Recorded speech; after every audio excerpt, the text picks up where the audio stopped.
sobre isso, na sua tela. Eles não poderão dizer que não foram avisados. Essas pessoas que estão sequestrando a nossa democracia, colocando medo no coração do povo brasileiro, destruindo a nossa liberdade de expressão, fazendo essa perseguição política, usando como instrumento a nossa Suprema Corte, vão pagar caro, e eles foram avisados. Mas, mesmo assim, quiseram dar o all-in, né, no poker. Pois bem, como é que repercutiu essa execução sumária suprema que aconteceu no Brasil ontem? Vou mostrar para vocês algumas das principais figuras dos Estados Unidos e o que eles falaram sobre o que aconteceu ontem no Brasil. Então pode ter certeza que vai vir bomba por aí. Vamos lá. Começar aqui com o oficial sênior da diplomacia pública dos Estados Unidos. Esse aqui disse: ontem, 4 dos 5 ministros do Supremo Tribunal Federal votaram pela condenação do ex-presidente Jair Bolsonaro a 27 anos de prisão. Essa decisão representa um novo marco fatídico no complexo de censura e perseguição do juiz Moraes, violador de direitos humanos sancionado contra Bolsonaro e seus apoiadores. Levamos esse acontecimento sombrio com a maior seriedade. Agora, o secretário Marco Rubio, que é do Departamento de Estado. Esse é o cara que assina a Magnitsky, tá? O que ele disse? As perseguições políticas do violador de direitos humanos, é assim que ele está sendo chamado lá agora, não é nem pelo nome, é violador de direitos humanos sancionados Alexandre de Moraes, continuam, já que ele e outros membros do Supremo Tribunal Federal decidiram injustamente prender o ex-presidente Jair Bolsonaro. Os Estados Unidos responderão adequadamente a essa caça às bruxas, né? Exatamente o que tentaram fazer com Donald Trump. Aqui é o Christopher Landau, ele é o número 2 do Marco Rubio, tá? Do Departamento de Estado. Os Estados Unidos condenam o uso da lei como arma política. Como advogado, diplomata e amigo do Brasil, dói-me ver o juiz Moraes devastando o Estado de Direito naquele país e levando as relações entre essas duas grandes nações ao seu ponto mais sombrio em 2 séculos. Enquanto o Brasil deixar o destino do nosso relacionamento nas mãos do juiz Moraes, não vejo solução para esta crise. Agora a deputada Maria Elvira Salazar. Antes do Gustavo Gayer continuar, deixa eu agradecer a nossa querida advogata, tem sempre ajudado em vários canais de direita. Muito obrigado, minha linda. É seguidora do Tamo Junto, Didi Red Pill, Mário Robert, Laudelino, Caivano, a advogata tá em todo lugar. Superchat ao nosso herói da resistência, Mário Robert. Obrigado, minha linda. Deus abençoe. Vamos continuar, então, com o Gustavo Gayer. Da Flórida, uma das deputadas mais atuantes em relação à luta contra ditaduras na América Latina, tá? Um dia sombrio e vergonhoso para a democracia brasileira. Essa condenação fraudulenta não é justiça, é vingança política. Um julgamento encenado com o objetivo de intimar, punir e abafar a voz do povo. A democracia morre quando juízes agem como ditadores. O povo brasileiro merece tribunais justos, eleições livres e líderes escolhidos nas urnas, e não condenados em julgamentos secretos. O mundo está de olho. Devemos apoiar a democracia brasileira e combater esse vergonhoso abuso de poder. Aqui a embaixada dos Estados Unidos no Brasil. A embaixada disse: as perseguições políticas conduzidas pelo sancionado violador de direitos humanos Alexandre de Moraes continuam, uma vez que ele e outros membros ela copiou exatamente o que o senador Marco Rubio colocou aqui. Agora, nós vamos no final. Este é Jason Miller. Jason Miller já esteve no Brasil, foi detido no aeroporto por Alexandre de Moraes, quando ele era membro do Getter, né, aplicativo de rede social. É um dos principais conselheiros do Donald Trump. Daqui vai. Vou colocar a tradução. O veredito de hoje no STF contra o presidente Bolsonaro foi politicamente orquestrado pelo corrupto Alexandre de Moraes. Corrupto, porque ele falou crooked e corrupto, né? Vigarista e corrupto Alexandre de Moraes é uma vergonha completa para os ideais da democracia e justiça judicial. Continuando aqui, ó, vamos lá. Abrir esse aqui e vamos traduzir. Não basta ele querer jogar o presidente Bolsonaro na cadeia, Moraes quer ver o presidente Bolsonaro morrer na prisão. É literalmente uma sentença de prisão perpétua. E vamos para mais.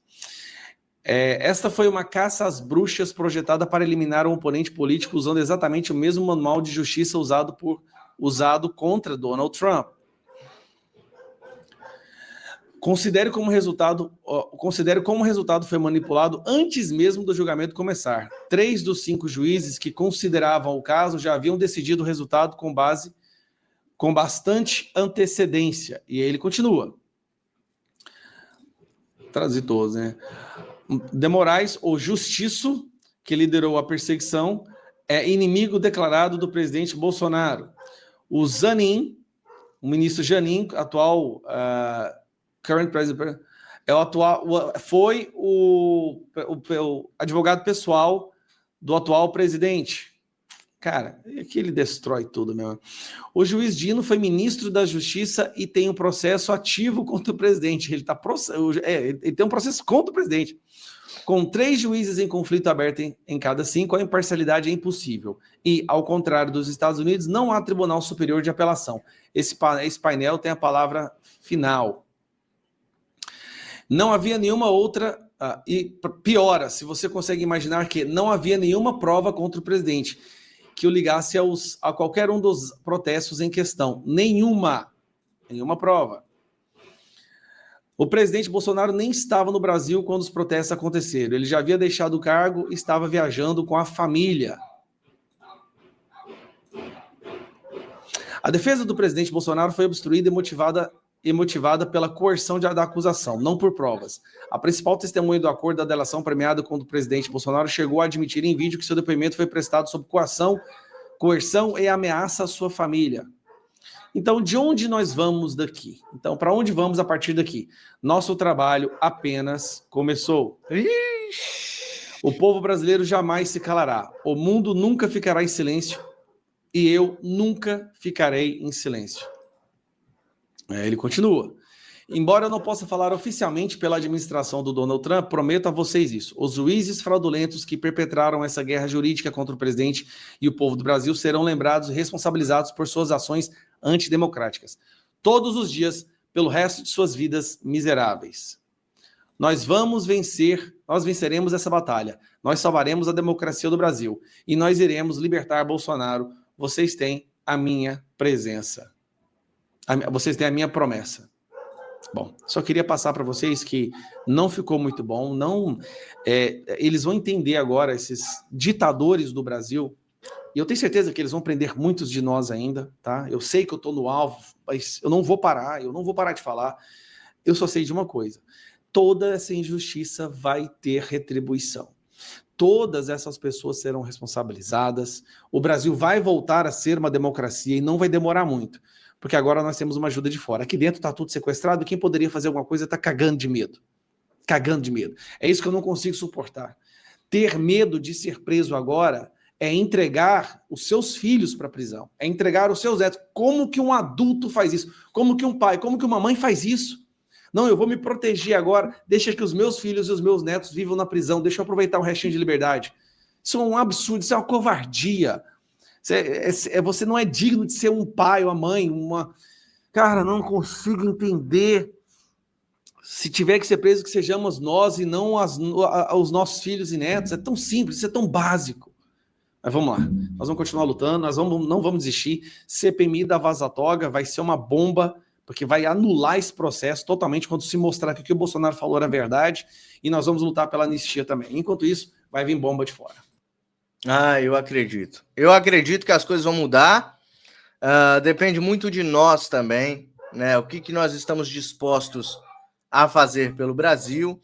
Eu não sei se vocês chegaram a ver agora, hoje, na Inglaterra, como que tá, no Reino Unido, né? No Reino Unido, olha só como é que tá o Reino Unido hoje. A direita resolveu sair às ruas do Reino Unido, em Londres. E olha só, o povo caminhando nas ruas, levantando seus cartazes e bandeiras contra a esquerda, tá? Contra os socialistas, contra os comunistas.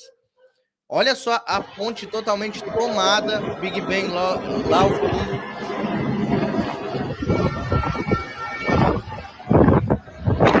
Olha só. Caramba, mano.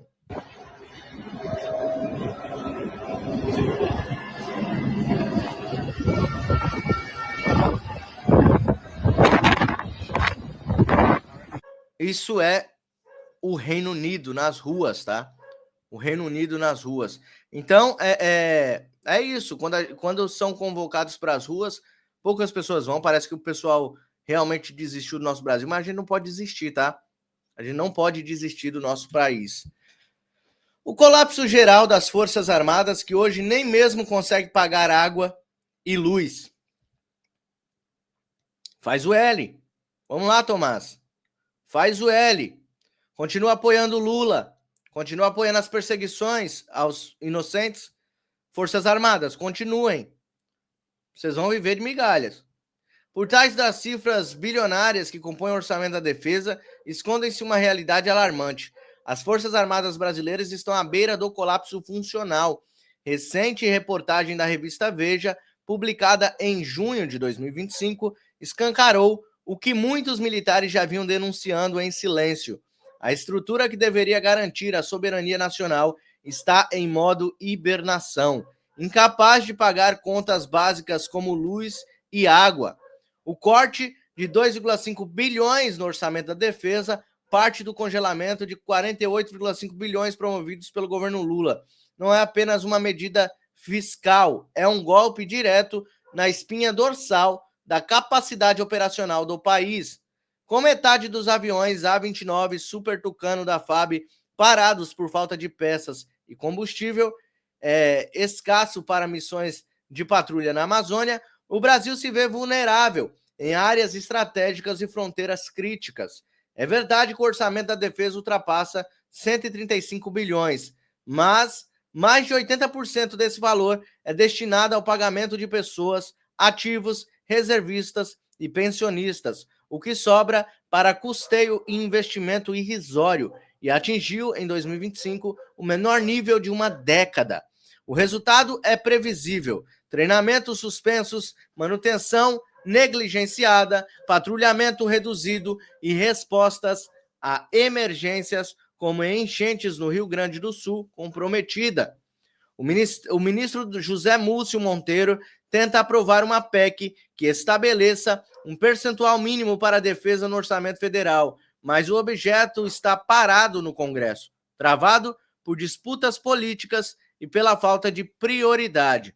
Enquanto isso, militares pedem socorro, um aporte emergencial de 1 bilhão e recebem como resposta o silêncio fiscal de um governo que, segundo interlocutores das forças, demonstra má vontade diante da crise.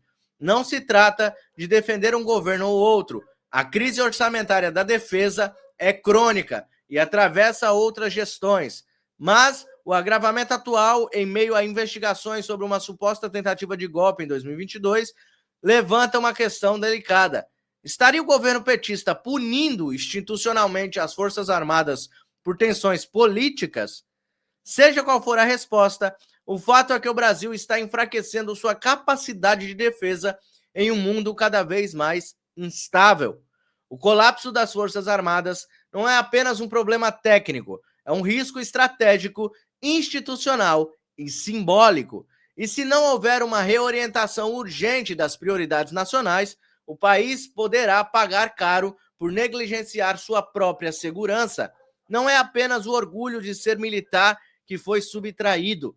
A exemplo da condenação de Bolsonaro, o governo faz questão de humilhar nossos soldados, colocando-os como pintores de meio-fio ou distribuidores de cachorro-quente para o governo.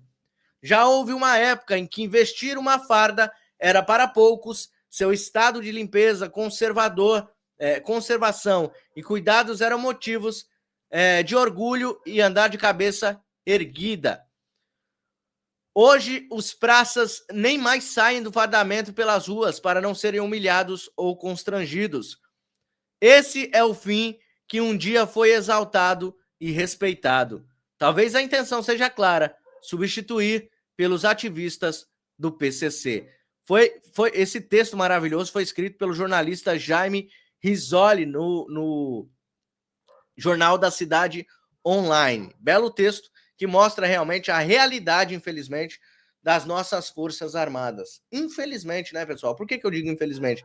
Porque eu não queria que chegasse nessa situação das nossas Forças Armadas estarem sendo sucateadas por esse governo maldito. né? Ontem eu recebi uma mensagem, não vou falar de quem aqui, não posso, é uma seguidora do canal. Ela disse que o irmão dela está com uma doença grave e que ele tem que pagar do seu próprio bolso, ele mesmo sendo do Exército, sendo das Forças Armadas, o Exército não está podendo mais arcar com o convênio médico. E ele tem que pagar do seu bolso R$9.000 para fazer exames que o Exército não pode pagar. Vocês estão entendendo isso? O Exército está totalmente sucateado, acabou. Nem tinta para pintar meio fio eles estão tendo mais. Continua fazendo L, Tomás. Continua oprimindo os seus soldados, continua oprimindo os cabos, né? Quem sabe um dia os soldados aí acordem, né? E se levantem contra a opressão aí. Vamos ver, né? Bom, agradeço imensamente a presença de vocês. Muito obrigado pela presença de vocês. A live aqui, por enquanto, teve uma baixa adesão hoje, mas é somente hoje. Eu acredito que este canal vai crescer cada vez mais e com a sua ajuda vai crescer muito mais. Eu preciso da sua ajuda para continuar esse trabalho, tá? Para continuar, eu preciso da sua ajuda no Pix. Tá aí. Eu não peço somente Pix para você, eu não peço somente dinheiro. Eu também separo aqui alguns brindes, principalmente doados por pessoas que amam o meu trabalho, amam esse canal, amam o Brasil e amam o presidente Bolsonaro e acreditam que o meu trabalho é importante para o Brasil. Olha só, um bonequinho confeccionado pela Simone Baade, que é seguidora do canal, ela doou pra gente esse bonequinho do Bolsonaro feito de pelúcia, lindíssimo, que pode ser seu. O perfume do nosso querido mito Jair Messias Bolsonaro, da linha Agostinho Fernandes, está passando as imagens na tela para você. Esse perfume pode ser seu, vou enviar para sua casa dia 4/10. A gente vai sortear, vai fazer o sorteio na roleta, e se você não está participando, participe, porque esse perfume pode ser seu também, tá? E outro prêmio que nós vamos ter aqui é doado também pelo Agita Brasil Camisetas aqui para o nosso canal, para ajudar o Mário Robert, que é a camiseta ali do nosso querido Bolsonaro, né, com a medalha do imbrochável ali no meio. Deus acima de tudo, Brasil acima de todos, Bolsonaro 2026. Pessoal, são prêmios incríveis, apenas R$10, preço popular, para que você possa participar e ajudar o Mário Robert a sair desse sufoco, tá bom? Que Deus abençoe grandemente a sua vida, a sua família, a nossa nação, todos aqueles que lutam e continuam lutando por um Brasil melhor. Sorteio dia 4/10, pixmariorobert@gmail.com. Até a próxima live. Deus abençoe grandemente. Tchau, tchau.